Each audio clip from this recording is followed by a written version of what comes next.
যখন রাস্তায় ছিল ছাত্র, ক্লাসরুমে ছিল উত্তেজনা, শহীদ মিনারে ছিল প্রতিজ্ঞা, তখনও কেউ কেউ চুপ ছিলেন। কিন্তু কিছু মানুষ, যাদের কণ্ঠ ছিল বিবেকের, তারা চুপ থাকতে পারেননি।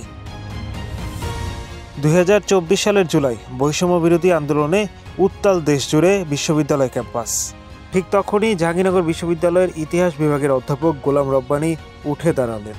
শহীদ মিনারের বেদিতে দাঁড়িয়ে তার আবেগময় অশ্রুসজল বক্তব্য দাবা নলের মতো ছড়িয়ে পড়ে সোশ্যাল মিডিয়ায়। তার কণ্ঠে ছিল তীব্র প্রতিবাদ অথচ গভীর ভালোবাসা। তিনি শুধু শিক্ষার্থীদের পাশে দাঁড়াননি, তিনি হয়ে উঠেছিলেন অন্যায়ের বিরুদ্ধে এক নৈতিক কণ্ঠস্বর।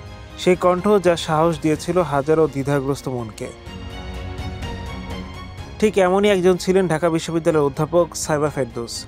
কোটা সংস্কার আন্দোলনের সময় তিনি শুধু একটি ফেসবুক স্ট্যাটাসে থেমে থাকেননি। তিনি নেমেছিলেন মাটিতে, চোখে চোখ রেখে বলেছিলেন, শিক্ষার্থীরা অন্যায় করছে না, তারা প্রশ্ন করছে, এবং প্রশ্ন করার অধিকার তাদের আছে।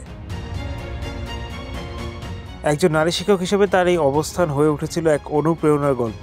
নারী শিক্ষার্থীরা পেয়েছিল সাহস, পেয়েছিল দৃষ্টান্ত।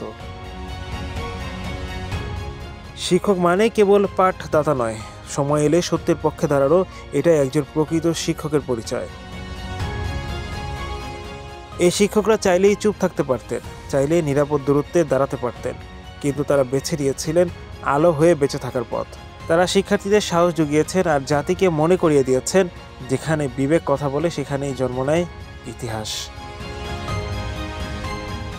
বাংলাদেশ ছাত্র আন্দোলন বারবারই ইতিহাস বদলেছে, আর সেই ইতিহাস যখন পায় বিবেকবান শিক্ষকের হাত, তখন তা শুধু আন্দোলন নয়, তা হয়ে ওঠে একটি জাতির আত্মপরিচয়ের পুনর্জাগরণ। Hello Bangla news desk.